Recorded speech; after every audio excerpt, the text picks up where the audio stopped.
नमस्कार बच्चों, एक बार फिर हम आपके सामने आ चुके हैं मैथ्स की अगली क्लास लेकर के, जिसमें DSSB से रिलेटेड क्वेश्चंस हम देख रहे थे और लगातार उन क्वेश्चनों को करने का प्रयास बहुत ही छोटे तरीके से कर रहे थे। क्वेश्चन भी कर रहे हैं और साथ साथ में कॉन्सेप्ट भी समझ रहे हैं, तो बहुत ही ज़्यादा ज़रूरी है आप लोगों के लिए कि इसको लाइक, सब्सक्राइब और शेयर कर दें। और आगे की प्रणाली स्टार्ट करते हैं। आगे के क्वेश्चंस देखते हैं कि कैसे कैसे क्वेश्चन हमारे आगे DSSB में आए हुए हैं। देखिए, नंबर सिस्टम टॉपिक आपका चल रहा है।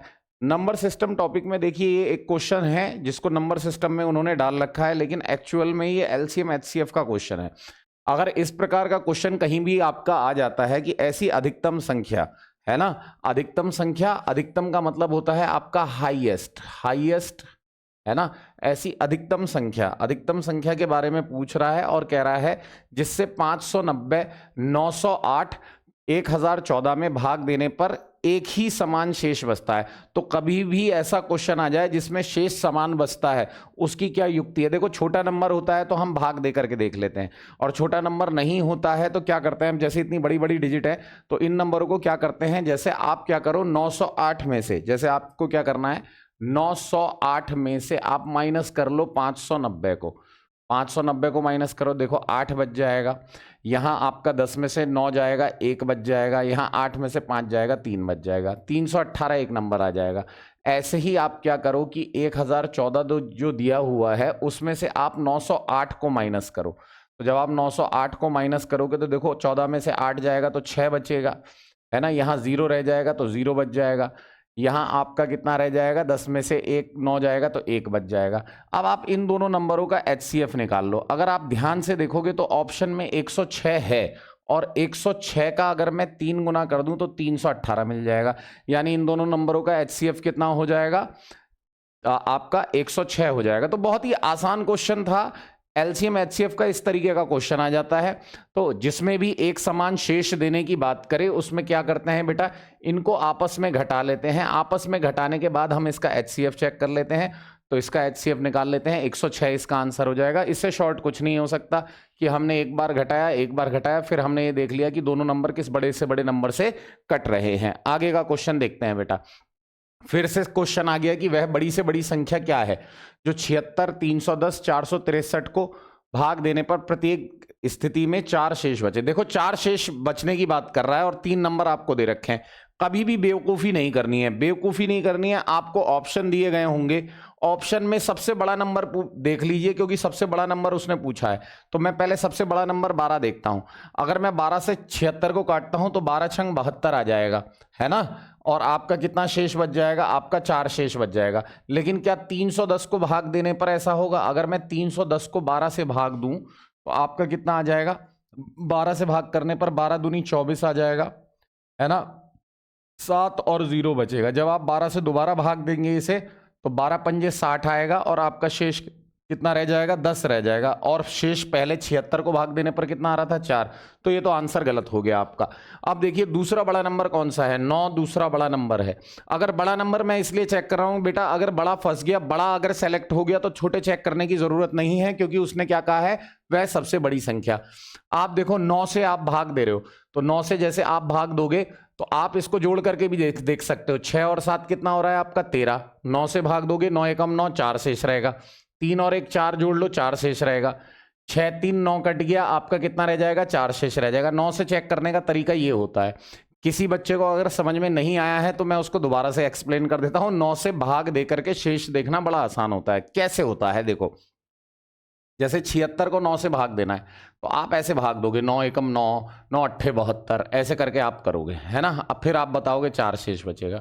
जब मैं कहूँगा 310 को 9 से भाग दो और बताओ शेष क्या बचेगा, तो आप मन मन में करोगे 9 तियाँ 27 आएगा सर, और यहाँ पर 4 आएगा, यहाँ 0 आएगा, 9 चौक 36 आएगा, और आपका 4 शेष आ जाएगा, है ना। आप इस तरीके से बताओगे, इस तरीके से भाग दोगे। लेकिन मैं आपसे कह रहा हूं कि आपको इस तरीके से भाग देने की कोई आवश्यकता नहीं है। आपके पास 76 है ना, आप 76 के नंबरों को जोड़ लो, 6 7 13। अब 13 को 9 से मन मन में भाग दे लो, कितना शेष बचेगा, 4 शेष बचेगा, है ना। 9 एकम 9, 13 में से 9 गया 4। 310 आपका लिखा हुआ है। 310 में आप जोड़ लो, 3 और 1 4, छोटा नंबर ही आ गया। जो अगर छोटा नंबर आ गया 9 से तो वही शेष हो जाएगा। आपका था 4 6 और 3, 4 6 3 में 6 3 9 हो गया, तो शेष कितना बच गया 4। तो तीनों केसेस में 4 शेष बच रहा है 9 से भाग देने पर, इसलिए हमारा आंसर कितना हो जाएगा बेटा 9। और मैंने कहा बड़ी से बड़ी संख्या पूछी है तो बड़ी से बड़ी संख्या से आप स्टार्ट करते हैं, यानी आप 12 से आपने स्टार्ट करा, 12 आपका सही आंसर नहीं था, तो दूसरा आंसर आपने चेक करा 9 आ गया। इससे जल्दी और क्या हो सकता है? ये DSSB PRT में आया हुआ क्वेश्चन है मेरे बच्चों। देखो कई पुरुष हैं, क्वेश्चन क्या कहता है? क्वेश्चन कहता है कि कई पुरुष एक होटल में गए तथा प्रत्येक ने उतने ही रुपए खर्च किए जितने पुरुष थे। यदि खर्च किया गया धन 17424 रुपए है तो आपको पुरुषों की संख्या क्या है ये बतानी है। अच्छा, कई पुरुष गए एक होटल में, है ना, मान लो X पुरुष गए, पुरुष की संख्या कितनी है? X है, पुरुष की संख्या है X, है ना, और वो कहता है कि प्रत्येक पुरुष ने उतने ही रुपए खर्च किए जितने पुरुष गए थे। यानी X पुरुष हैं तो एक पुरुष कितने रुपए खर्च कर रहा है? X रुपए खर्च कर रहा है। एक पुरुष उतने खर्च कर रहा है जितने पुरुष गए थे, उतने रुपए खर्च कर रहा है जितने पुरुष गए थे। मतलब जैसे दो जने गए ना, तो एक आदमी कितना खर्च कर रहा है? 2 रुपया खर्च कर रहा है, तो दो आदमी कितना खर्च करेंगे? 4 रुपया खर्च करेंगे। आ गई बात सीधी सी समझ में? ऐसे ही आप देख लो कि एक आदमी X रुपए खर्च कर रहा है, क्योंकि पुरुषों की संख्या X है, तो मैं क्या करूंगा? इन दोनों की गुणा करूंगा तो X स्क्वायर खर्च हो जाएगा। इस X स्क्वायर का मान ही कितना दे रखा है? 17424। लेकिन जानकारी के लिए मैं बता दूं, ऐसे हमें इतना लंबा नहीं करना है, हमें बस इस तरीके से ध्यान रखना है कि इस वाले क्वेश्चन में हमको अंडर रूट निकालना होता है, क्योंकि यहां पर भी अगर आप आगे सॉल्व करोगे बेटा तो x की वैल्यू कितनी आ जाएगी? अंडर रूट 17424 आ जाएगी, है ना। तो ये इसका पूरा कॉन्सेप्ट होता है कि अंडर रूट निकालना है तो अंडर रूट क्यों निकालना है। अब अंडर रूट निकालने का एक मेथड होता है, एक तरीका होता है ना। अंडर रूट निकालने के लिए मैं आपको पहले छोटे से 2-3 एग्जाम्पल दे देता हूं। देखो जैसे यहां पर समझो अंडर रूट जल्दी कैसे निकालते हैं। 1 का स्क्वायर कितना होता है? 1। 2 का स्क्वायर कितना होता है? 4। 3 का स्क्वायर कितना होता है? 9। 4 का स्क्वायर कितना होता है? 16। 5 का स्क्वायर कितना होता है आपका? 25। 6 का स्क्वायर कितना होता है आपका? 36। 7 का स्क्वायर कितना होता है आपका? 49। 8 का स्क्वायर कितना होता है? 64। 9 का स्क्वायर आपका कितना होता है? 81। और 10 का स्क्वायर कितना होता है आपका? 100 होता है। ये सब जानते हैं, लेकिन अंडर रूट निकालने का एक बहुत ही शॉर्ट मेथड बता रहा हूं, बहुत आसान तरीका। देखो उस क्वेश्चन में अंडर रूट निकालना है, अब जिसको अंडर रूट निकालना आता है वो बहुत जल्दी निकाल देगा। पहले मैं सिखा दूं अंडर रूट कैसे निकालते हैं। देखो बेटा, जैसे कोई नंबर मैं तुम्हें दे रहा हूं 1024 और मैं कह रहा हूं 1024 का तुम्हें अंडर रूट निकालना है, ठीक है। अंडर रूट निकालते हैं, अगर स्क्वायर रूट निकालते हैं तो 2 2 के जोड़े बनते हैं। 2 2 के जोड़े बनते हैं तो ध्यान रखना है कि पीछे से 2 का जोड़ा बना करके हमें एक कट का निशान लगा देना है। 2 जोड़े बनाने होते हैं तो पीछे से 2 का जोड़ा बना करके एक कट का निशान लगा देते हैं। अब आपको ये देखना होता है 4 किस किस के लास्ट में आता है। 4 बेटा या तो 2 का वर्ग होता है 4, या 8 का वर्ग होता है 64, तो लास्ट में 4 आता है। लास्ट में 4 क्यों आ रहा है? क्योंकि देखो जब हम 2 नंबरों की गुणा करते हैं तो लास्ट में 4 तभी आता है। जैसे मान लो मैं कोई भी नंबर ले लूं 12, 12 की 12 से गुणा करूंगा तो 2 दूनी 4 आता है, नहीं आता है ना। फिर हम ऐसे करते हैं 2 एकम 2, फिर हम यहाँ एक क्रॉस का निशान लगा लेते हैं, फिर 1 दूनी 2, 1 एकम 1, फिर हम कहते हैं 4 4 और 1। लेकिन ये वाला जो 4 आता है ये इन 2 और 2 की गुणा करने की वजह से ही तो आता है, बाद में उसके नीचे क्रॉस आ जाता है तो 4 की जगह फिक्स होती है। तो यानी यहां पर अगर लास्ट में 4 आ रहा है तो या तो 2 का वर्ग हो रहा होगा तो 4 आ रहा होगा, या 8 का वर्ग हो रहा होगा तो आपका 4 लास्ट में आएगा। अब आप इस नंबर को ध्यान से देखिए, ये नंबर क्या लिखा हुआ है? ये नंबर लिखा हुआ है 10। 10 नंबर लिखा हुआ है तो आपको टेबल पढ़ना है जोड़े से। जैसे 1 एकम 1, 2 दूनी 4, 3 तिया 9, 3 तिया 9 का 3 ले लीजिए, क्योंकि 4 चौक 16 करेंगे तो 10 के आगे निकल जाएंगे। एक काम कीजिए, इसमें इस 3 में इससे बड़े नंबर से गुणा कर दीजिए। 3 चौक 12। जब आपका गुणा हो जाए और जैसे 12 आ गया है तो आप इस नंबर की तरफ देखें कि ये नंबर 12 की तुलना में छोटा है या बड़ा है। तो ये नंबर 12 की तुलना में, 10 जो है वो 12 की तुलना में छोटा है। छोटा है तो छोटा नंबर लेना है। इन दोनों में से छोटा कौन है? 2 है, तो मैं 32 ले लूंगा। ये 32 का स्क्वायर हो जाएगा। अगर नहीं समझ में आया तो दूसरा देखो, दूसरा मैं बताता हूं। जैसे 4096 है, जब बेटा प्रैक्टिस हो जाएगी तो बहुत जल्दी करोगे, है ना। क्रॉस लगा दोगे, 6 किस किस के लास्ट में आता है? भाई 4 चौक 16 होता है या 6 छंग 36 होता है? 40 लिखा हुआ है। अगर 40 लिखा हुआ है तो मैं कहूंगा 6 6 या 36, क्योंकि पहाड़ा जोड़े में पढ़ना है। 7 7 49 ज्यादा हो जाएगा। इस 6 की गुणा उससे जस्ट बड़े नंबर 7 से कर दूंगा। 6 की गुणा किससे करनी है? उससे जस्ट बड़े नंबर से। 3 की गुणा किससे करी थी? उससे जस्ट बड़े नंबर से। 6 सत्ते कितना हो जाएगा? 42 हो जाएगा। जब आपका 6 सत्ते 42 हो जाएगा तो आप इस नंबर को देखोगे, ये नंबर बड़ा है या छोटा है? 42 की तुलना में ये नंबर बड़ा है या छोटा है? तो ये नंबर छोटा है, तो कौन सा आंसर आ जाएगा आपका? 64 आ जाएगा। अभी भी अगर किसी बच्चे के समझ में ना आया हो तो एक और देख ले, एक एग्जाम्पल और देख ले। जैसे 9801 है। 9801 में अगर मैं इसे काटूं तो 1 किसके लास्ट में आएगा? या तो 1 के लास्ट में आएगा, या तो 9 का वर्ग, या तो 9 का वर्ग आएगा। आ रही है बात समझ में? 1 के वर्ग में 1 आता है, 9 के वर्ग में 1 आता है लास्ट में। एक एकम 1 और 9 9 81, तो हमने 1 और 9 लिख दिया। ये है 98, तो 9 9 81 करूंगा, क्योंकि 10 की 10 से गुणा करूंगा तो 100 हो जाएगा, ज्यादा हो जाएगा। 9 की गुणा किससे करनी है? उससे जस्ट बड़े नंबर 10 से करनी है। 9 की 10 से करोगे तो 90 आएगा। 90 की तुलना में मुझे इसे देखना है कि ये बड़ा है कि छोटा है। ये बड़ा है तो इन दोनों में से बड़ा नंबर आ जाएगा, यानी 9 आ जाएगा, यानी 99 मेरा आंसर हो जाएगा। ये थी अंडर रूट निकालने की बात, अंडर रूट निकालने की शॉर्ट ट्रिक। आइए देखते हैं बेटा, आगे देखते हैं। अब क्या होता है कि हम क्वेश्चन देख रहे थे ये वाला, और इस क्वेश्चन में हम समझ गए थे कि इस क्वेश्चन में हमें कुछ नहीं करना है, कि अगर इस तरीके का क्वेश्चन आ जाए तो हमें 17424 का अंडर रूट निकालना है। और क्यों निकालना है मैं बता चुका हूं। पीछे से 2 छोड़ करके काट दीजिए, इसको छोड़ दीजिए, ये कितना भी बड़ा हो कोई दिक्कत नहीं आ रही। 4 किस किस में आता है? 4 या तो 2 में आता है या तो 8 में आता है। इसमें तो सारे ऑप्शन में 2 ही है ना? तो आप यहां पर देख लो, 8 का तो किस्सा ही खत्म हो गया। बस आपको ये चेक करना है कि ये कहां पर आता है। तो देखो, जैसे बेटा 11 का स्क्वायर करोगे, 12 का स्क्वायर करोगे तो 12 का स्क्वायर आएगा 144, और अगर आप 13 का स्क्वायर करोगे तो आएगा 169। अगर आप 14 का स्क्वायर करोगे तब जा करके आप आगे निकलोगे 196। तो आगे तो निकलना नहीं है, तो 13 के स्क्वायर की वजह से 13 लिख देना है, और ऑप्शन में कहीं 8 नहीं है तो 2 लिख लो। वरना मैंने आपसे क्या कहा है कि 13 की गुणा किससे करनी है? 14 से करनी है। 13 चौक 52 का 2 आया, हाथ से लगा 5, 13 एकम 13, 13 और 5 18। अब इसे देखना है ये छोटा है या बड़ा है। ये छोटा है तो 2 आ जाएगा, यानी इसका आंसर कितना आ जाएगा आपका? 132 इसका आंसर आ जाएगा। इससे पहले जब मैंने ये सवाल समझाया तो मैंने आपको पूरा का पूरा बताया कि किस तरीके से आप अंडर रूट के सवाल जल्दी कर सकते हैं, सेकंडों में शॉर्ट ट्रिक से कर सकते हैं। देखते हैं, आगे बढ़ते हैं, अगला क्वेश्चन देखते हैं। अगला क्वेश्चन आपसे क्या कहता है? कहता है 1 से 200 तक कितनी संख्याएं हैं जो 9 से विभाज्य हैं?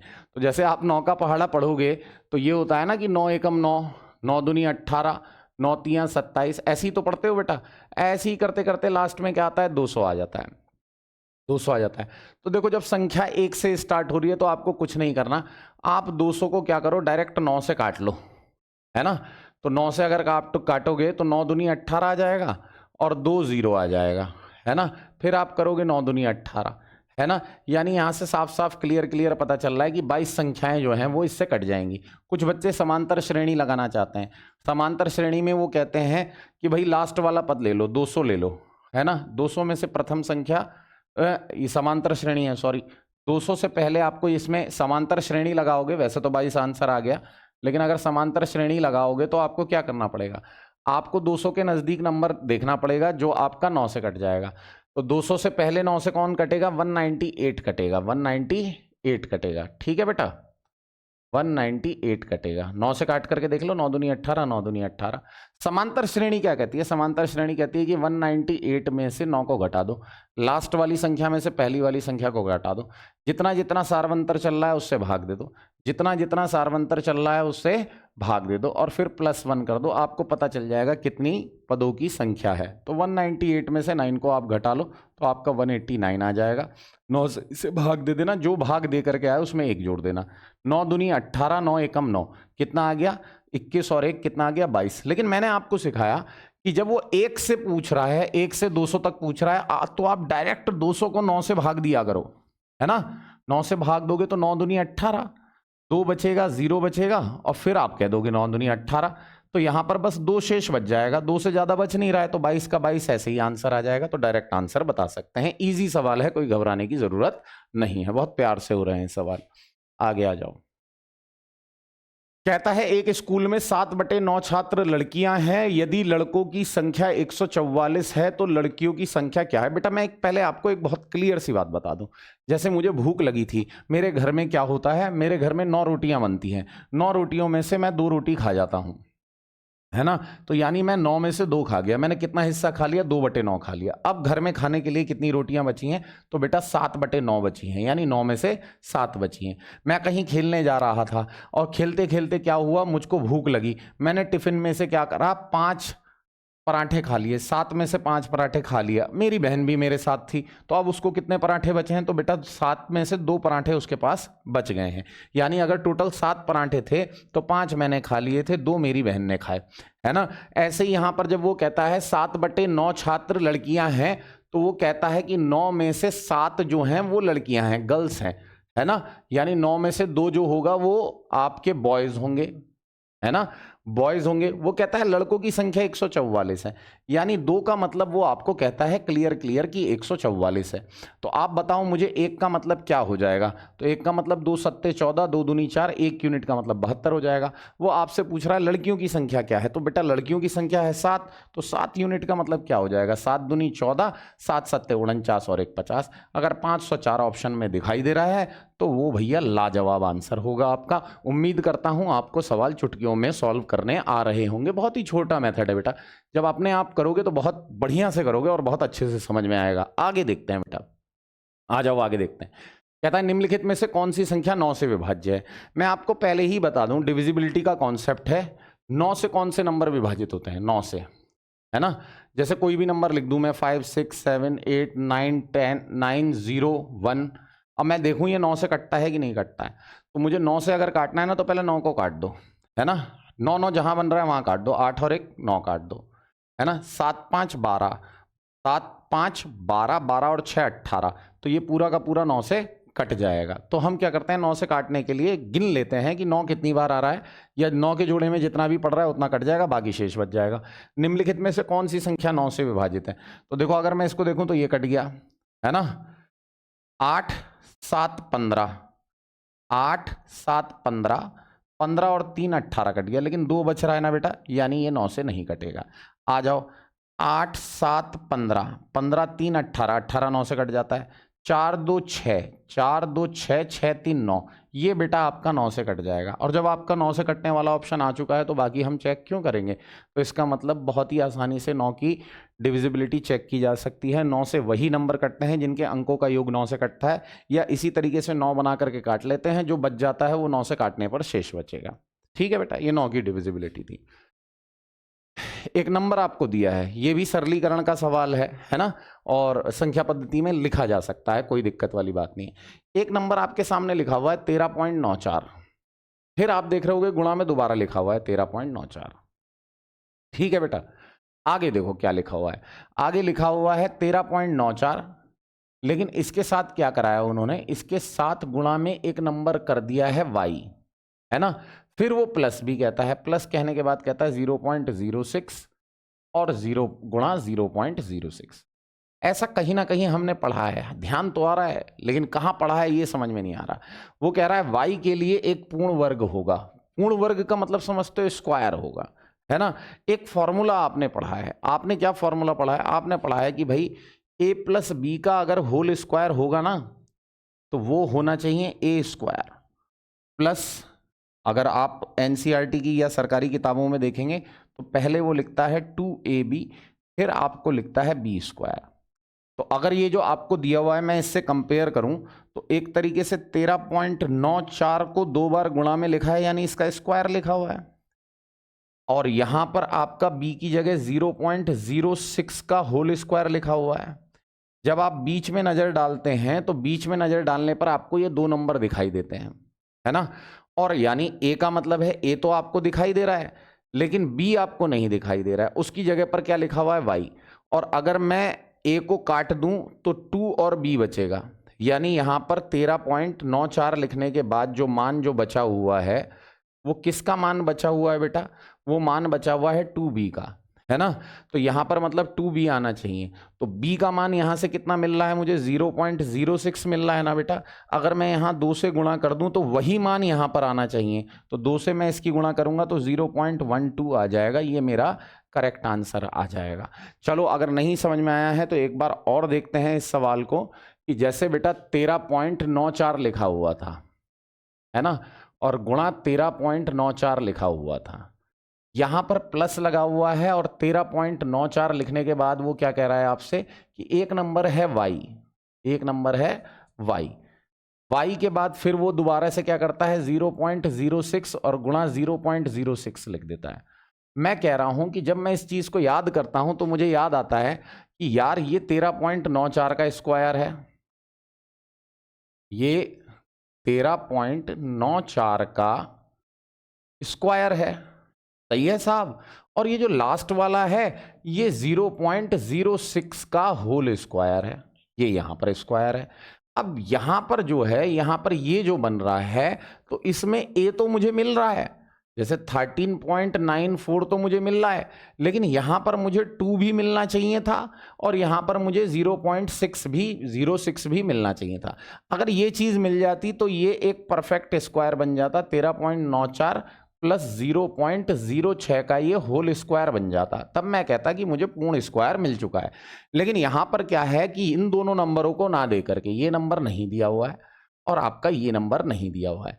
इन दोनों नंबरों की जगह हटा करके उसने क्या करा है, इन दोनों नंबरों की जगह उसने हटा करके आपको एक चीज दे दी है कि 13.94 गुणा y दे दिया है।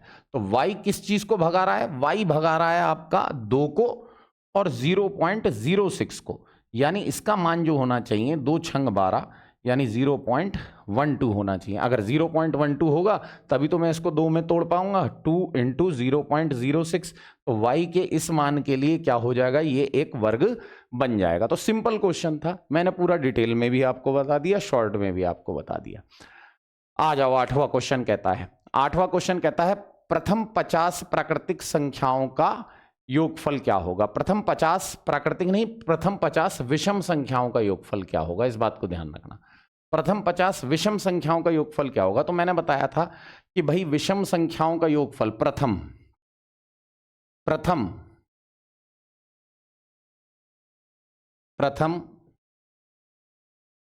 n विषम संख्याओं का योग जो होता है वो होता है n स्क्वायर। अगर वो मुझसे पूछ रहा है प्रथम 50 विषम संख्याओं का योग, तो मैं उससे कहूंगा 50 का स्क्वायर। तो बड़ा आसान है, 50 का स्क्वायर कर दो, कितना आ जाएगा, 2500 आ जाएगा। 2500 आपका ऑप्शन में दिया हुआ है, ये आपका आंसर हो जाएगा। आ जाओ जी, कहता है निम्नलिखित में से कौन सी संख्या 11 से विभाजित है। अब हम आपको 11 से एक कॉन्सेप्ट बताते हैं। पहले आपको कॉन्सेप्ट बताएंगे, जैसे 13611052 मैंने एक नंबर ले लिया, अब मैं आपसे कहता हूं इसे 11 से काटो। तो 2 तरीके हैं, एक तरीका ये है, एक तरीका क्या है आपका, एक तरीका बड़ा अच्छा तरीका है, वो भी क्या तरीका है वो, एक तरीका है आपका कि आप क्या करो कि एक एक छोड़ करके जोड़ लो, 3 को पकड़ लो, 1 को पकड़ लो, 5 को पकड़ लो, 5 और 1 6, 6 3 9 आ गया। बाकी इसको पकड़ लो, 1 6 0 और 2, 1 और 6 7, 7 और 0 7, 7 2 9। अगर इन दोनों का डिफरेंस 0 बैठ रहा है या 11 से डिविजिबल आ रहा है ना, तो वो नंबर आपका 11 से कट जाता है। एक तरीका और होता है, एक तरीका ये होता है कि जैसे आपके पास 13611052 दिया हुआ है, ये नंबर दिया हुआ है। एक तरीका मैं आपको और बताता हूँ, वो तरीका क्या है बेटा, वो तरीका ये है कि आप 1 में से 3 को घटाओ। भाई 1 में से तो 3 को घटा नहीं सकते, तो जब हम 1 में से 3 को घटाएंगे तो -3 आएगा। फिर 6 में से 1 को घटाओ, 6 में से 1 को घटाऊंगा तो प्लस का 5 आएगा। 0 में से 5 को घटाओ, 0 में से 5 घटता थोड़े ना है, तो माइनस का 5 आएगा। और फिर क्या आएगा आपका 2। अच्छा 1 2 3 4 5 6 7 संख्याएं थी, सॉरी, अगर 7 संख्याएं हों तो ये थोड़ा सा गड़बड़ हो जाएगा, कोई बात नहीं, कर लेंगे। 13611052, अगर 1 2 3 4 5 6 7 संख्याएं तो 1 0 बढ़ा लिया करो।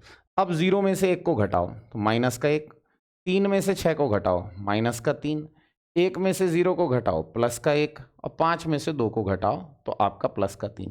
तो आप देखो 3 से 3 कट जाएगा, 1 से 1 कट जाएगा, अगर 0 आ जाए तो वही आपका आंसर आ जाएगा। अब हम क्या करेंगे, यही चीज इसमें अप्लाई करेंगे। ये आपका दिया हुआ है 8 8 2 2 4 दिया हुआ है, 5 संख्याएं हैं तो एक 0 लगा लो। 0 में से 8 गया माइनस का 8, 8 में से 2 गया प्लस का 6, 2 में से 4 गया माइनस का 2। तो देखो यहां पर क्या हो जाएगा, 8 2 10 हो जाएगा, ये आंसर नहीं आ पाएगा, 0 नहीं बन रहा है। यहां पर भी क्या करेंगे, 0 बढ़ा लेंगे, 0 2 8 2 4 8 ऐसे करके लिख लेंगे इसे। 0 में से 2 गया माइनस का 2, 8 में से 2 गया प्लस का 6, 4 में से 8 गया माइनस का 4, तो माइनस का 4 और 2 6, 6 से 6 कट गया, यानी ये मेरा आंसर हो जाएगा। एक बार और मैं बच्चों को बता देता हूं, जैसे 2 लिखा हुआ है, 8 लिखा हुआ है, 2 लिखा हुआ है, 4 लिखा हुआ है, 8 लिखा हुआ है, ये लिखा हुआ है बच्चों, है ना। ये पूरा का पूरा क्लियर दिखाई दे रहा है नंबर। जैसे 5 नंबर आ जाए, 3 नंबर आ जाए, या 7 नंबर आ जाए, 9 नंबर आ जाए, मतलब नंबर जो हो विषम हो, तो आप अपनी तरफ से एक 0 यहां लगा लिया करो। 0 में से 2 को घटाओ, 0 में से 2 थोड़े ना घटता है सर, माइनस का 2 आ जाएगा, है ना। 8 में से 2 घट सकता है जी, घट सकता है, प्लस का 6 आ जाएगा। 4 में से 8 घट सकता है क्या सर, नहीं घट सकता, घटाएंगे तो माइनस का 4 आ जाएगा। तो माइनस का 4 और माइनस का 2 मिला करके 6 हो गया, और प्लस 6 और माइनस 6 आपस में कट गया, तो आपका 0 आंसर आ गया। तो आप किसको आंसर मानेंगे, 2 8 2 4 8 को आंसर मानेंगे। थोड़ा डिविजिबिलिटी का क्वेश्चन था, 11 से भाज्यता आपने सीख ली, 9 से भाज्यता आपने सीख ली। आ जाओ बच्चों देखते हैं। कहता है प्रथम 111 पूर्ण संख्याओं के योग का इकाई का अंक क्या होगा। बाप रे बाप, हमें यह पता है कि योग क्या होता है। योग क्या होता है, n+1/2 होता है बेटा, यही तो योग होता है ना।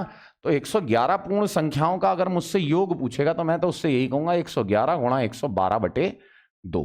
फिर मैं क्या करूंगा, 2 से काट सकता हूं तो 2 से काट दूंगा, 2 से काटूंगा तो कितना आएगा, 2 5 जा 10 और 2 6 जा 12। अब इकाई का अंक ही तो पूछा है, मुझे गुणा करने के लिए थोड़े ना कहा है। तो जब आप 56 की 111 से करोगे तो आप 6 की 1 से कर लो, तो 6 कम 6, तो इकाई का अंक आपका कितना आ जाएगा, 6। तो आपका आंसर हो जाएगा बी। बहुत ही आसान क्वेश्चन था, है ना बेटा। कहता है 5 से 15 से और 25 से विभाज्य सबसे छोटी 3 अंकीय संख्या क्या है। देखो क्या पूछ रहा है, सबसे छोटी 3 अंकीय संख्या।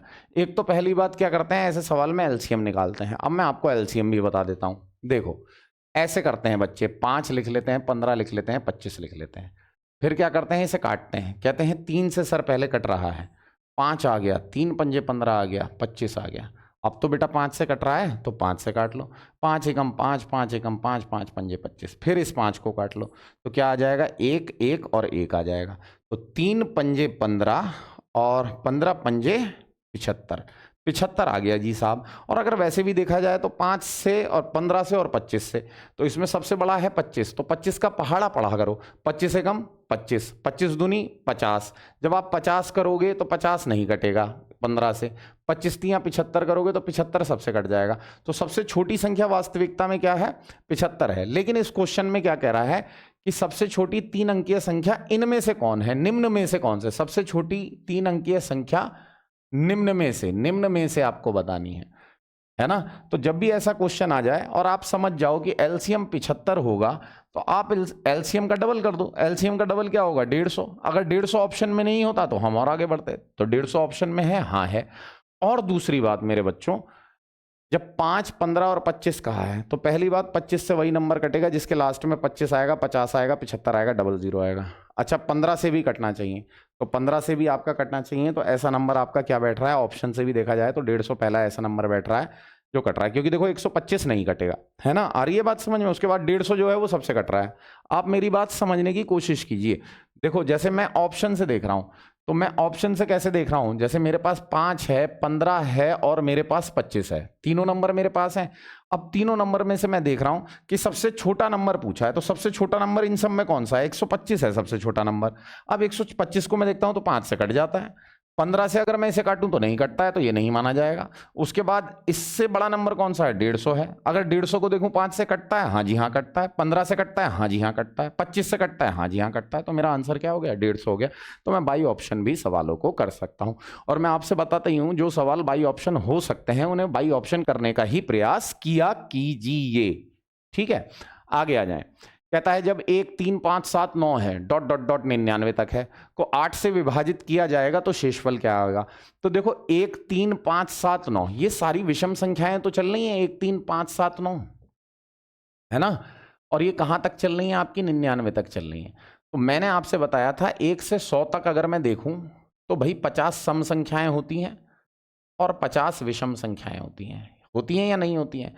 और 50 विषम संख्याएं हैं तो इन सारी संख्याओं का योग 50 का स्क्वायर यानी 2500 हो जाएगा। अब वो आपसे यही पूछ रहा है कि 2500 को अगर मैं 8 से भाग दूं, 2500 को अगर मैं 8 से भाग दूं तो मेरा शेष क्या होगा। तो 8 तियां 24 आ जाएगा, 1 आएगा 0 आएगा, आप कह सकते हो 8 एकम 8, 2 आएगा 0 आएगा, आप कह सकते हो 8 दूनी 16। 16 जैसे ही कहोगे आपका फक्क से आंसर आ जाएगा कितना, 4 आ जाएगा। तो 4 आप लगा सकते हो। अब कई बच्चे दिमाग लगा रहे हैं और सर चारों नंबरों को नहीं देते हैं, लास्ट के 3 नंबर को दे देते हैं। तो हाँ बेटा 2500 में लास्ट में 500 आया है तो आप चाहो तो इसको भी भाग दे सकते हो मन मन में। 8 छंग 48, 2 और 0 आएगा, 8 दूनी 16, तो कितना शेष बच जाएगा, 4 शेष बच जाएगा। बेहतरीन तरीका मैं बता रहा हूँ आपको, बेहतरीन। और सारे क्वेश्चन आपके DSSB में आए हुए हैं। तो DSSB में अगर आपके क्वेश्चन आए हुए हैं, कोई कराने वाला नहीं मिल रहा था तो मैं आपको कराने वाला मिल गया। मैंने इनकी PDF देखी है, मैंने इनके क्वेश्चंस देखे हैं, लेकिन शॉर्ट तरीके से कराने का किसी के पास टाइम नहीं है। पूरे पूरे मेथड दे रखे हैं तो आप उसमें टाइम वेस्ट ना करें, मेरे साथ चलते रहें और एक एक करके एक एक सीढ़ी आगे बढ़ते रहें। आ जाओ, क्या कहता है, कहता है 5p को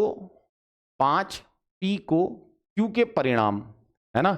यहां पर मैं आपको बता दूं परिणाम का मतलब है भागफल, भाग का फल, भागफल, है ना। और 3 के शेषफल के साथ विभाजित करता है। सही है। मैंने आपको याद होगा, मैंने आपको एक फॉर्मूला बताया है कि जो भाज्य होता है ना, भाज्य, तो भाज्य बराबर होता है भाजक गुणा भागफल प्लस शेषफल। यही तो होता है बेटा, ये होता है। सही है ना। तो वो कहता है 5p को, मतलब p को तो विभाजित करना है, 5p को कर कौन रहा है विभाजित, 5 किसके साथ, q के परिणाम, यानी q जो है वो भागफल है। कितना शेष है, 3 शेष है। तो ये आपको एक समीकरण मिल गई। दूसरा स्टेटमेंट सुनो, संख्या 5 q को विभाजित करना है, q भाज्य हो गया, 5 विभाजित कर रहा है को 3 के परिणाम, यानी 3 जो है वो आपका भागफल है, 3 के परिणाम और 1 के शेषफल के साथ विभाजित करता है। तो यहां से q का मान आ सकता है 5 3 15 और 1 16। अगर आप चाहो तो यहां पर 16 रख सकते हो, क्योंकि p का मान पूछ रहा है ना, विभाजित करती है, p का मान बताएं। यहां से यहां पर आपका जो होगा, यहां पर ये होगा कि यहां पर आपसे जो मान पूछ रहा है वो p का मान पूछ रहा है, p का, यहां जो आपसे मान पूछ रहा है वो p का मान पूछ रहा है। p का मान क्या होगा, तो p का मान क्या होगा आप आराम से बता सकते हो मेरे बच्चों। यहां से आपको पता तो चली गया, 5 3 15 और 1 16, q का मान 16 है, p का मान क्या होगा, p का मान होगा 5 गुणा 16 प्लस 3। तो 16 पंजे 80 होता है, 80 और 3 को जोड़ दोगे तो 83 होता है ना। सवाल किस पर बेस्ड है, भाज्य बराबर भाजक गुणा भागफल प्लस शेष पर आधारित है। बहुत ही प्यारा क्वेश्चन था, आराम से हमने कर दिया। आ जाओ, कहता है निम्नलिखित में से कौन सी संख्या 4 से विभाजित है। अब इनमें से कौन सी संख्या 4 से विभाजित है, मैं 4 का भी कॉन्सेप्ट बता देता हूं। 4 से, देखो 4 से क्या मैं बता देता हूं। देखो 2 हो गया, 4 हो गया, 8 हो गया, 16 हो गया, है ना। 2 से कौन से नंबर विभाजित होते हैं, जिनका लास्ट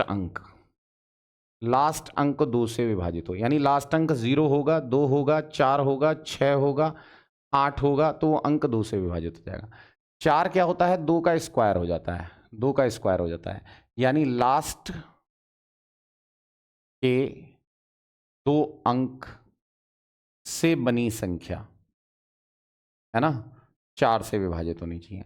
8 क्या होता है, 2 की पावर 3, तो लास्ट के 3 अंक, लास्ट के 3 अंक से बनी संख्या, है ना, 8 से।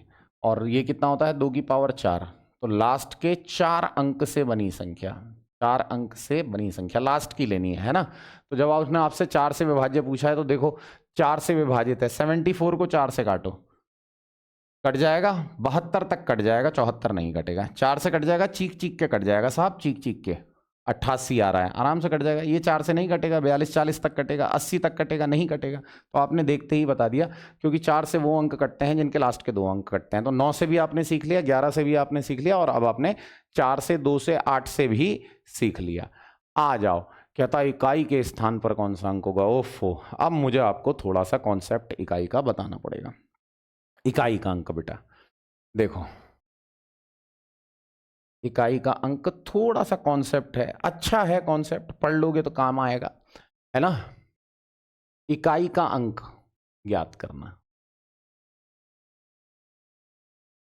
इकाई का अंक कैसे निकालते हैं इकाई का अंक। देखो, जैसे कोई क्वेश्चन आ गया आपके पास 5 6 9 2 3 4 5 6 8 9 7 3 8 2 6, ऐसे करके कोई नंबर आ गया। अब इसमें वो आपसे ये कहता है कि आप इकाई का अंक ज्ञात करके दिखाएं। तो इकाई का अंक अगर आपको ज्ञात करना है तो आप एक चीज का ध्यान रखेंगे कि आपको पूरे सारे नंबरों की गुणा नहीं करनी है। आपको बस क्या करना है, आपको बस किनारे किनारे वाले नंबरों की गुणा कर लेनी है। जैसे 9 की 4 से करें, 9 चौक 36 आ जाएगा। अब आपको जैसे 6 मिल गया, 6 को पकड़ लो और लास्ट वाले 8 को पकड़ लो, 6 अट्ठे 48, 48 का 8 पकड़ लो, 8 तियां 24, 24 का 4 पकड़ लो, 4 छंग 24, 24 में लास्ट में क्या आया, 4 आया। तो आपका इकाई का अंक कितना हो जाएगा, 4 हो जाएगा। तो बहुत ही आसान है। अगर इस तरीके का क्वेश्चन आ जाए तो बहुत आसान है, लेकिन पावर वाले क्वेश्चन आते हैं तो हम क्या करते हैं। तो देखो, जैसे पावर वाले क्वेश्चन आ जाए तो आपको एक मैं छोटी सी चीज़ बताता हूँ बेटा, मेरी छोटी छोटी चीज़ों को आप ध्यान रखना। इकाई के अंक का पूरा कॉन्सेप्ट समझा रहा हूँ, कोई भी इकाई के अंक का प्रश्न आपका गलत नहीं होगा। यहां देखो, कभी भी लास्ट में आपका कितना बड़ा नंबर हो, 0 आ रहा हो, कभी भी आपका लास्ट में कितना भी बड़ा नंबर हो, 1 आ रहा हो, लास्ट में आपका 5 आ रहा हो, लास्ट में आपका 6 आ रहा हो, है ना। और पावर कितनी भी हो, पी पी पी पी, कितनी भी पावर हो, है ना। तो इन 4 नंबरों के लिए इकाई का अंक सेम रहता है। इकाई का अंक समान रहता है, बदलता नहीं है, जो है वही रहता है, समान रहता है। किस किस के लिए बेटा, 0 1 5 6, प्रवृत्ति ही ऐसी है। जैसे मैं छोटा सा एग्जाम्पल आपके सामने दिखाता हूँ, एक एग्जाम्पल दिखाता हूँ। जैसे मैं 100, जैसे मैं ये ले लेता हूँ आपका 121 ले लेता हूँ। मैंने कहा भाई 121 है, 121 की पावर 5 है, पहले पूरा करके दिखाता हूँ। तो 121 को आप 5 बार लिखोगे, 1 2 3 4 5, ऐसे ही तो लिखोगे बेटा, 5 बार लिखोगे। अगर आप गुणा करोगे तो 1 एकम 1, 1 एकम 1, 1 एकम 1, 1 एकम 1, तो 1 ही आएगा। अब आप मेरी बात सुनो, चाहे पावर 5 है या 1 में पावर आपकी 5000 आ जाए तो कोई फर्क पड़ता है, आपका लास्ट में तो आना कितना है, 1 ही आना है। सेम क्या होता है, सेम चीज 5 में भी होती है। कोई भी नंबर ले लोगे, जैसे 35 ले लोगे, इसकी पावर कितनी कर दोगे, मतलब कुछ भी कर दोगे, 25 कर दिया आपने इसकी पावर, तो यानी आपको 35 को लिखते जाना है, लिखते जाना है। कितनी बार तक लिखना है आपको, लिखते जाना है भाई साहब, 25 बार आपको लिखना है। अब आप गुणा करोगे तो 5 पंजे 25, फिर 5 मिल जाएगा, 5 पंजे 25, फिर 5 मिल जाएगा, 5 पंजे 25, फिर 5 मिल जाएगा। तो लास्ट में निकल करके रिजल्ट 5 ही आना है, चाहे आप कितनी बार भी लिख लो। ऐसे ही 6 छंग 36, 6 छंग 36। अब अच्छा, एक क्वेश्चन मैं देखता हूं। मैंने एक क्वेश्चन लिखा, 265 की पावर 89 प्लस 276 की पावर 82, और वो पूछ रहा है इसमें इकाई का अंक क्या होगा। तो मैंने आपसे बताया ना कि 5 में इकाई का अंक 5 ही रहता है, और 6 में इकाई का अंक 6 ही रहता है, और 6 5 जोड़ करके 11 हो जाता है। तो 11 में इकाई का अंक आपका कितना आ जाएगा, 1 आ जाएगा। इकाई के अंक में केवल इकाई की संख्या पकड़ते हुए चलते हैं। तो ये 4 नंबर मैंने आपको याद करा दिए, 0 1 5 6। आगे देखते हैं बेटा, आगे देखते हैं, आगे क्या होता है कि कुछ और नंबर है, लाइक 4 है, कितना भी बड़ा नंबर हो लास्ट में 4 हो, पावर पी। कितना भी बड़ा नंबर हो लास्ट में 9 आ रहा हो, पावर पी। अब इनमें क्या कीड़ा है, इनका कीड़ा देखो, 4 की पावर 1 4 होता है, 4 का स्क्वायर 16 होता है, 4 की पावर 3 लल्ला, 4 की पावर 3 16 चौक 64 होता है, 4 की पावर 4 कितना हो जाएगा, तो 4 की पावर 4 हो जाएगा तो 256 हो जाएगा। आप देख रहे हो 4 6 4 6 रिपीट होता जा रहा है ना। ऐसे ही 9 की पावर जो है, 9 की पावर 1 9 होता है, 9 का स्क्वायर क्या होता है, 81 होता है। 9 की पावर 3 कितना होता है, 9 की पावर 3 हो जाएगा 729, और 9 की पावर 4 मैं करूंगा तो कितना हो जाएगा, 65-61 हो जाएगा, है ना। तो आप एक बात देखो, 9 1 बार बार रिपीट हो रहा है ना। तो यहां पर हम एक चीज मान लेते हैं कि देखो, यहां देख लेते हैं कि अगर देखो पावर अगर विषम होगी तो मैं 4 ले लूंगा, पावर अगर सम होगी तो मैं 6 ले लूंगा। पावर अगर विषम है तो 4 4 आंसर है, पावर अगर सम है तो 6 6 आंसर है। 9 की पावर में अगर देखा जाए तो 9 की पावर अगर विषम है तो आंसर 9 है, 9 की पावर अगर सम है तो आंसर 1 है। ये आपको दिखाई दे रहा होगा। लेकिन फिर भी मैं कहता हूं कि अगर आप इस चीज को भूल जाओ, सम विषम को भूल जाओ, तो एक छोटा सा फंडा याद रखना। जैसे क्या होता है, जैसे किसी ने मुझसे क्वेश्चन बता दिया, मुझसे किसी ने कह दिया 134 की पावर 1439। अब आप मुझे एक बात बताओ, कुछ भी कर लो, मैं ये चीज तो चेक कर सकता हूं ना कि भाई साहब ये सम लिखा हुआ है कि विषम लिखा हुआ है। आप ये बताओ, ये तो मैं चेक कर सकता हूं ना कि यहां पर जो नंबर है वो सम है या विषम है। 9 को देखते ही पता चल रहा है कि कैसा नंबर है, विषम नंबर है। 9 एक विषम संख्या होती है ना। तो 9 एक विषम संख्या होती है, तो ध्यान रखना है 9 विषम है। अब 4 यहां पर क्या है, 4 की पावर में है, तो जब विषम कहे तो 4 की पावर 1 बना दो, क्योंकि 4 की पावर 1 का भी आंसर वही होगा जो 4 की पावर कोई सा भी विषम नंबर हो तो उसका आंसर होगा। तो इसका आंसर सीधे सीधे 4 आ जाएगा। अब मैं एक क्वेश्चन लिख रहा हूं, मैं कह रहा हूं 1374 की पावर 52 और प्लस मैं कह रहा हूं 1379 की पावर 51। तो बेटा आपको क्या करना है, जैसे 4 की पावर सम है तो आप 4 की पावर सम यानी 2 बना दो। 2 सम होता है, जो 2 में पावर होगी वही 52 में होगी। ऐसे ही 9 का देख लो, 9 की पावर विषम है तो 9 की पावर विषम है तो 9 की पावर 1 लगा दो। तो 4 का स्क्वायर होता है 16, 16 का आएगा 6, 9 की पावर विषम 9 आएगा, 9 और 6 कितना आ जाएगा, 15, 15 का आंसर कितना आ जाएगा मेरा, 5 आ जाएगा। तो इस तरीके से मैं इकाई का अंक निकाल सकता हूं। यहां पर मैंने आपको 0 1 5 6 में इकाई का अंक चेंज नहीं होता है बता दिया है, और 4 और 9 में सम विषम देख लेते हैं ये बता दिया है, और ये भी बता दिया है कि 4 और 9 में पूरा चेक नहीं करना है, मुझे क्या करना है, पावर को सम या विषम बना लेना है। 4 की पावर 1 किसे याद नहीं है, 4 की पावर 2 किसे याद नहीं है, 9 की पावर 1 किसे याद नहीं होता, 9 की पावर 2 किसे याद नहीं होता, है ना। बिल्कुल घबराओ मत बेटा, घबराने की कोई आवश्यकता नहीं है। यहाँ पर यहां जैसे अगर किसी ने मुझे लिख करके दे दिया 2379, बच्चा ये कह रहा है ये लिख करके दे दिया सर, और वो कह रहा है कि पावर 1478 है, कह रहा सर मैं कैसे करूंगा। तो मैंने कहा बेटा 4 और 9 के लिए कुछ नहीं करना है, पावर सम है तो पावर 2 लगा दो, पावर विषम है तो 1 लगा देते। अब 9 का स्क्वायर क्या होता है, 81, 81 में इकाई का अंक क्या होता है, 1 होता है। तो ये छोटी सी बात है ना। अब आपके 6 नंबर कंप्लीट हो गए, 6 नंबर आपके कंप्लीट हो गए। अब हमको क्या देखना है, एक नंबर देखना है कि सर अगर लास्ट में 2 आ जाए पावर कुछ हो, है ना। सर अगर लास्ट में 3 आ जाए पावर कुछ हो, सर अगर 7 आ जाए पावर कुछ हो, और सर अगर 8 आ जाए तो पावर कुछ हो, तो क्या करेंगे, हम क्या कर सकते हैं इस कंडीशन में। तो मैं आपको स्टेप बताता हूं, पहला स्टेप बताता हूं। फर्स्ट स्टेप है कि आप पावर को 4 से भाग दीजिए, पावर को 4 से भाग देना है। हाँ, पूरी पावर को 4 से भाग नहीं देना है, लास्ट के 2 नंबर को 4 से भाग देना है, क्योंकि शेष वही बचेगा, है ना। अब जब 4 से आपने भाग दे दिया तो आप देखना सेकंड स्टेप, सेकंड स्टेप जो भी आपका शेष आया, प्राप्त शेष को इकाई अंक की पावर बनाकर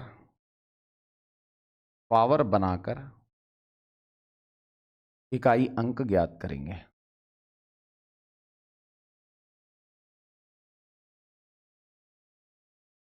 है ना। तीसरा स्टेप है,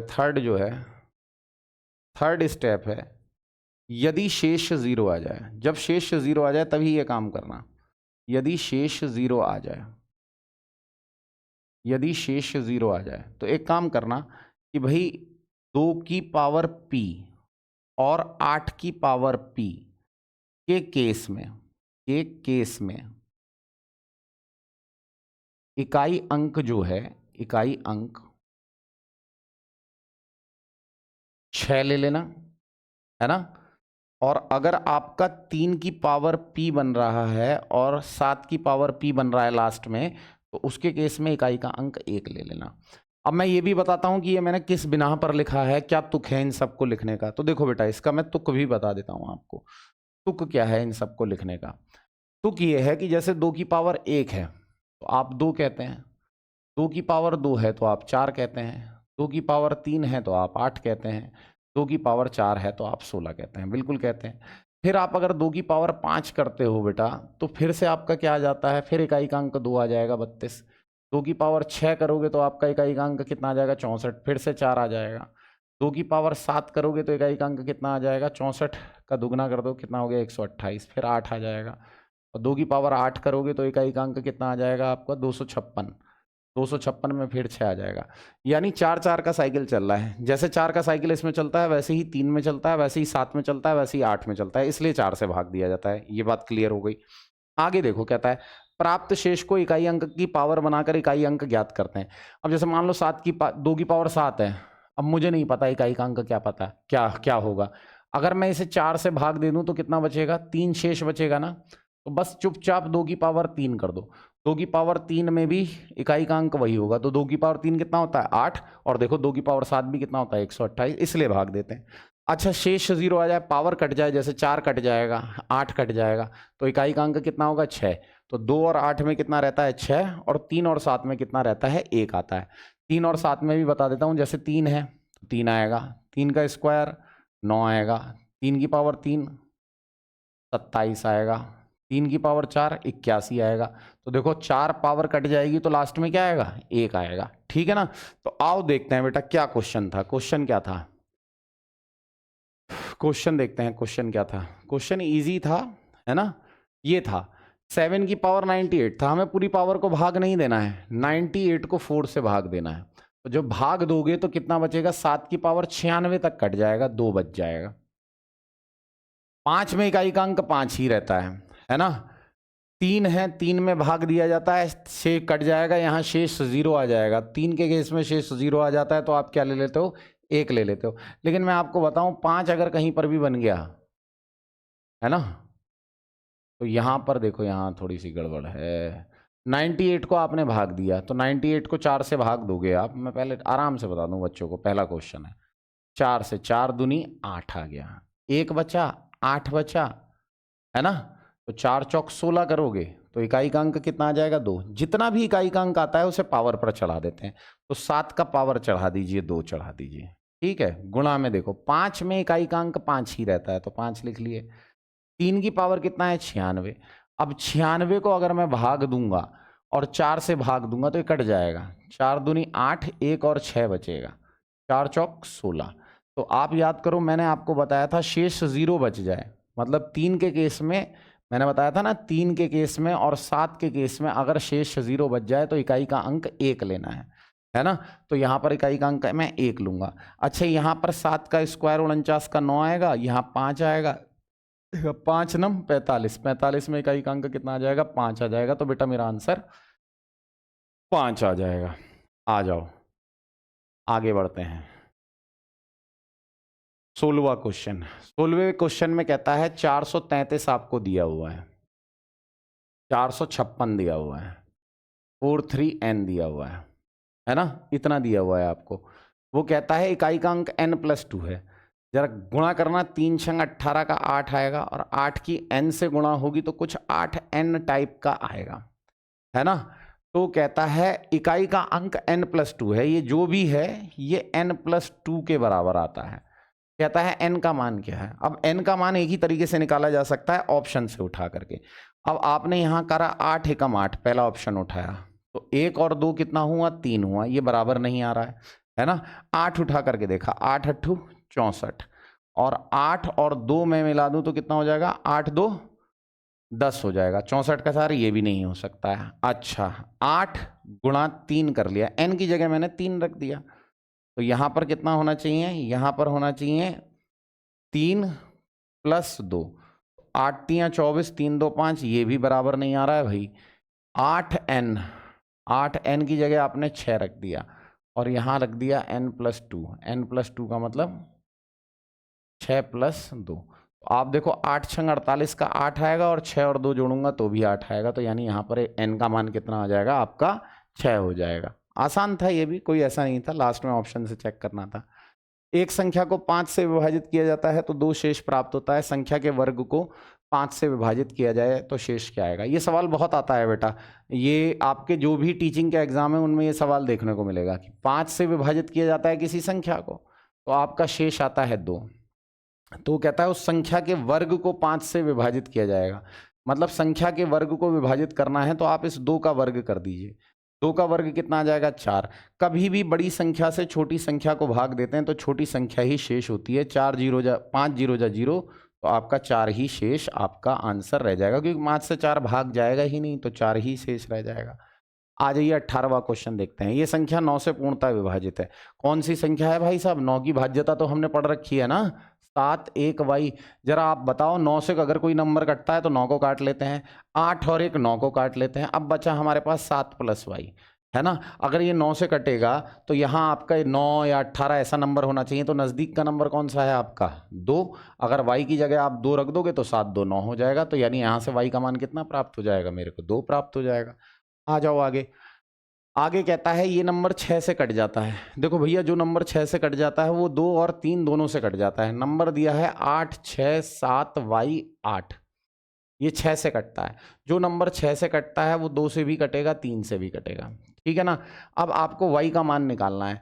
देखो 3 से भी भाज्यता का वही टेस्ट है, जुड़ जुड़ा करके ऐसा नंबर आना चाहिए जो 3 से कट जाए। तो देखो 8 और 7 15, 15 3 से कट जाता है, 6 3 से कट जाता है। 8 को भाग दोगे तो 3 दूनी 6 कट जाएगा, 2 बच जाएगा, 2 + y कट जाए बन जाएगा, यानी यहाँ पर y का मान 1 होना चाहिए, तभी तो मिला करके 3 बैठेगा बेटा। तो आंसर आपका y का कितना हो जाएगा? 1 हो जाएगा। आइए इकाई के स्थान वाला सवाल देखते हैं। देखो 25 की पावर 26 है तो 5 में तो इकाई का अंक 5 ही रहता है। 4 है, 4 में पावर कैसी है? सम है। 4 की पावर सम होती है तो मैंने बताया 4 का स्क्वायर बना देंगे, है ना। 8 है, 8 में क्या होता है कि पावर को 4 से भाग दे करके देखते हैं, तो 4 से आप इसको भाग दोगे तो 4 दूनी 8 और 4 तियां 12, ये तो भाई कट जाएगा। और 8 के केस में शेष 0 आ जाए। 8 के मैंने लिखवाया है 2 की पावर p, और 8 की पावर p के केस में अगर शेष 0 आ जाए, शेष अगर 0 आ जाता है भाग देने पर शेष 0 आ जाता है तो इकाई का अंक 6 ले लेते हैं, तो यानी यहाँ पर 6 आ जाएगा। अब इतना भी करने की आवश्यकता नहीं थी, क्योंकि अगर 5 4 चौक 16 का 6, 5 को कोई सी भी संख्या सम टकरा जाए तो भाई वो 0 बना देगा। फिर 0 की आप किसी से भी मल्टीप्लाई करते रहें, आपका 0 ही चलता रहेगा, तो इकाई का अंक कितना हो जाएगा? 0। बहुत बहुत धन्यवाद पूरे लेक्चर में बने रहने के लिए और इस लेक्चर को पूरा कंप्लीट करने के लिए। मैंने आपसे बताया था कि मैं आपके पास बार बार आऊँगा और अच्छी अच्छी चीज़ें लेकर के आऊँगा, अच्छी अच्छी चीज़ें सिखाऊंगा, जो कि मैं आपको सिखा रहा हूँ, है ना। थोड़ी गर्मी आज ज़्यादा है ना, और मेहनत करके मैंने पूरा आपको ये कॉन्सेप्ट समझाया। आप लोगों से बस यही अपेक्षा करते हैं कि लगे रहिए, बने रहिए, पढ़ते रहिए, मन लगाइए। बिल्कुल सरकारी नौकरी लेनी है तो लेनी ही है बेटा, है ना। DSSB के किसी भी एग्ज़ाम के लिए आप हमें फॉलो कर सकते हैं। आपको मैं पहले ही बता रहा हूं कि GS के बहुत अच्छे अच्छे लेक्चर्स इस चैनल पर पड़े हुए हैं। आपका CTET की CDP वगैरह के EVS के लेक्चर भी यहां पर उपलब्ध हैं, तो चैनल को ज़्यादा से ज़्यादा बढ़ाने की कोशिश करें, हम लोगों का साथ दें। बहुत बहुत धन्यवाद आपका। Thank you very much.